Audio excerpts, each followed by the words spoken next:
Hello everyone.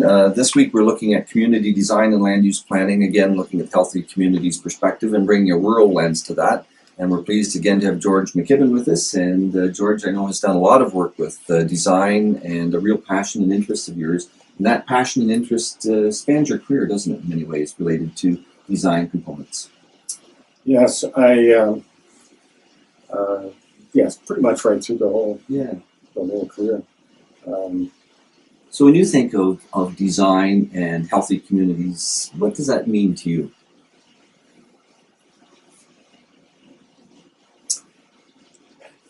I think when I think of working with public health officials, I look at it as a liberating opportunity. And designers.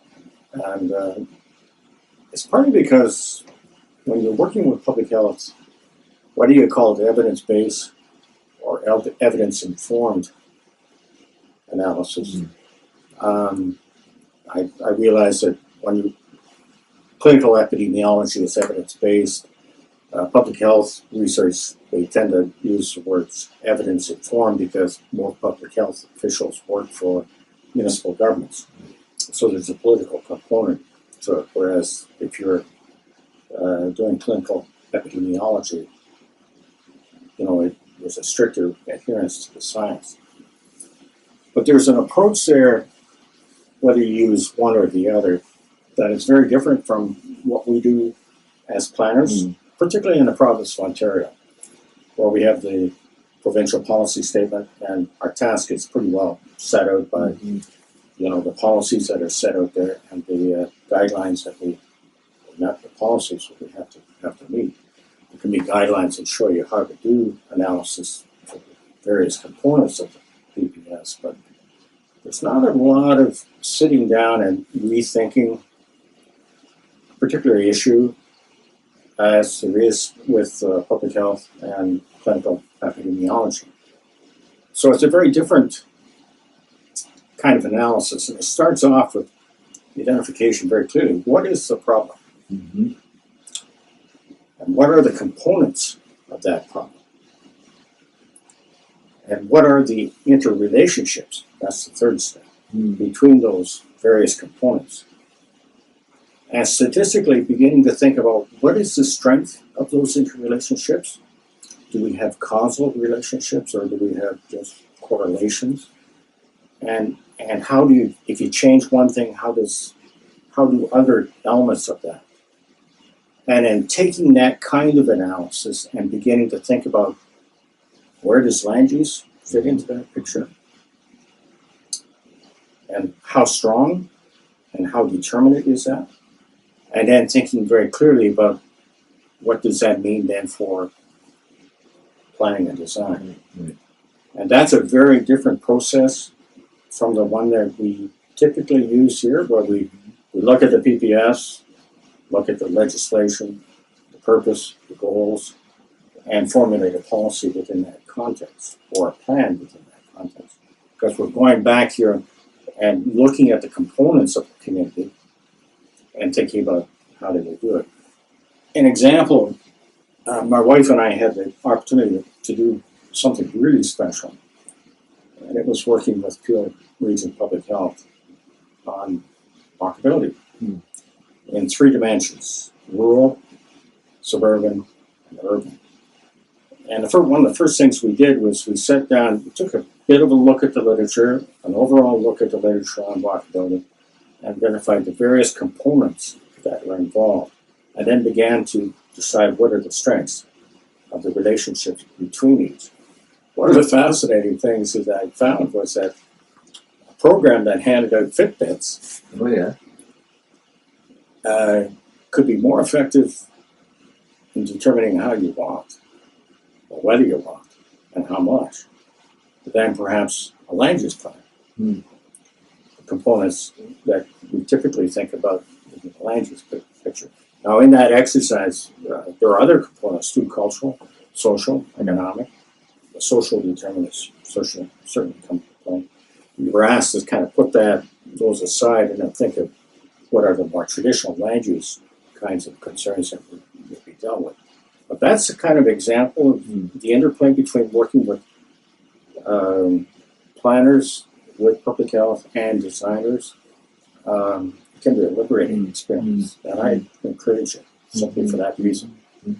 So if you, just to give folks some specific examples of things, examples of design or examples, I suppose, of land use planning that would specifically contribute to a healthy community, what would be just 2 or 3 examples that might come to mind? I think I want to step back from that, and I want to go back to the work of Kevin Lynch Okay. that he did in Boston and a few other major cities, where he actually interviewed people in terms of the urban landscape and edges, paths, nodes, districts, landmarks. We kind of identified those as fundamental. I think they become the kind of cognitive basis for beginning to think about how one would organize land use within either an urban or suburban or rural context to create a more healthy community. Lynch's work at MIT it's kind of an example of a body of work that sort of got done in the 50s, and then everybody left it. Reed Ewing came back to it. And keep in mind that walkability as a term in the literature, scientific literature, including public health, really only appears about 2000, around that time. 2006, 2007, there's maybe 10 or so referee journal articles on that stuff. It's really something that has mushroomed since that point in time. See, OPPI kind of got into at the front of the wave. CIP has come a little bit after the fact. So I think that's, if I would work with those concepts that Lynch began to think about, and think about how they would apply within each of those 3 settings to create a land use pattern that would work. So if I might, you mentioned a number of terms, and realizing not everyone will be familiar with them in the way that you and I would think of them, things like edges and nodes and paths and edges and so on. So an example of a node would be, for example, I think, would be the downtown of Guelph, and it's meant to be walkable. It's a destination for people to get to. Likewise, we could look at small towns and villages, and most of them have downtowns. And what I would take from that is the notion of trying to design in such a way, enhance these features that they become destinations for people that they want to walk to. Is that a fair? Yeah, I would work with them as visual elements, Okay. tactile elements, Yeah. Elements, smell, taste, Yeah. Okay. hearing. Yeah. Becomes really important. If the background noise is too loud from the street, you can't have an outdoor cafe. But you can have an outdoor cafe if that background noise is below a certain level, so that you and I can carry out a conversation as we are having now. I would look at it from that point of view as something that we can navigate using our senses, and we can orient it. Edges become important because By edges, you mean a riverbank, okay. The edge of a courtyard, a large open area. Whether we're humans, or whether we're cells, or any range of different things, people tend to orient towards the edge. If you look at the large open spaces in urban centers in Europe, where do they put the tables? They put them around the edge. Because as people kind of navigate that, it's genetically built into our being. Pathways become important because then diversity, different visual images as you walk along, the ability to be able to see in a building and see from the inside of the building out to the street. Height. Anything beyond 4 or 5 stories, you can't, if someone appears on a balcony, you can't identify themselves. Those kinds of dimensions need to be worked into the setting, whether it's urban, suburban or rural. Yeah. And I've included in that small towns, of course, capture those things as Yeah, well. I think the same thing works there. A trail in an open countryside, can have some appeal, but if a trail through a forest, where you have to you're bathed by the forest, Yeah. has quite different sensual appeal to it. Forest bathing is a Japanese concept, but I think it's based on a reality that we all experience. Anything else? Because in some ways, so much what planners do is they may not call it design, but the structure and form of communities and how they operate. There's important design elements that flow throughout that.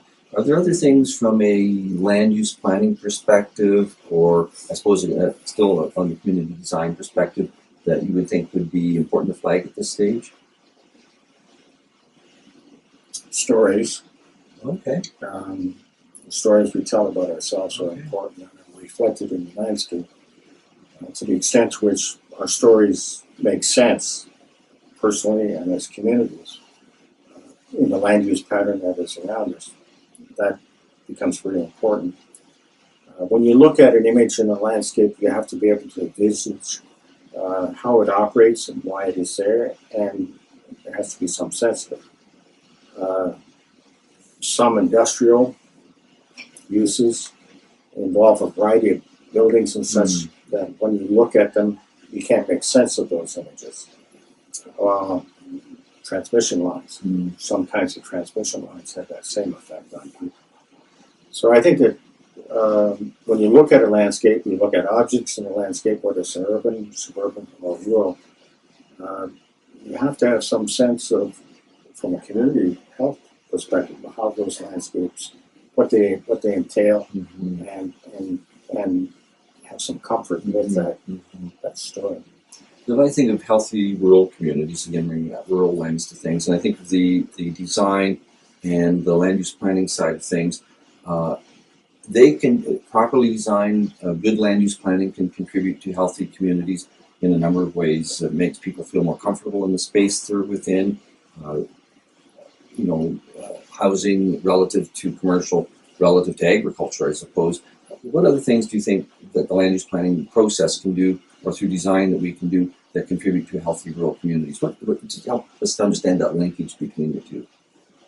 I think in a small town, it need to be a finer grained land use pattern, and bound by the ability to walk between uses to the extent that that's possible, within a context of the natural environment. Caledon East, for example, is within a valley through which I think a Credit River runs. And when you're in that valley, you're bound by it. Dundas the same way. That provides an identity and a sense, a visual sense that is reassuring. I think there are sort of generic patterns of development even in the rural area. I had a chance to work with planners on the official plan for Grey County, for example. One of the things that we were tempted to, we tried out, rather than, when you have severance policies, it's half-acre lot on the road. Rather than doing that, because there were many very large farms in Grey County, 200, 300 acres, break them up into 100-acre blocks. But when you're thinking about the residents, rather than putting them on the road, look at the pattern of farmsteads, the clusters. Generally speaking, they were set back a certain distance from the road, set back a certain distance from the edge of the farm, and replicate that pattern across the landscape. Now, that was an idea that we weren't able to sell that to the powers that be. But I think I would look at a landscape from a generic point of view and see how people have done things in the past, and then to some extent try to replicate that pattern. I think that's more productive, and it's particularly a problem with small hamlets and the like. where in a subdivision you can come in and it's sort of added on as an appendage, but it's obviously very different from the original fabric. I would choose a design pattern that fits with that original fabric to the extent that that's possible, and build on that fabric and work with it. Just one or two more questions in this topic, but I know you've referred to elsewhere within Canada, outside of Ontario, that you think are doing some particularly innovative work with community design and land use planning connected to healthy communities. Do you just want to elaborate upon one or two examples? The opportunity I had with Canadian Institute of Planners Healthy Communities Committee involved working with public health officials across the country, helping CIP develop a number of resources. 2010 to 2013, 2014, we did about 3 or 4 different things, documents which can be found on the website. The production of those documents involved developing terms of reference, distributing the terms of reference, and then reviewing the responses to the request for proposal and assessing them. So when each of those things went out, we got proposals from consultants from right across the country.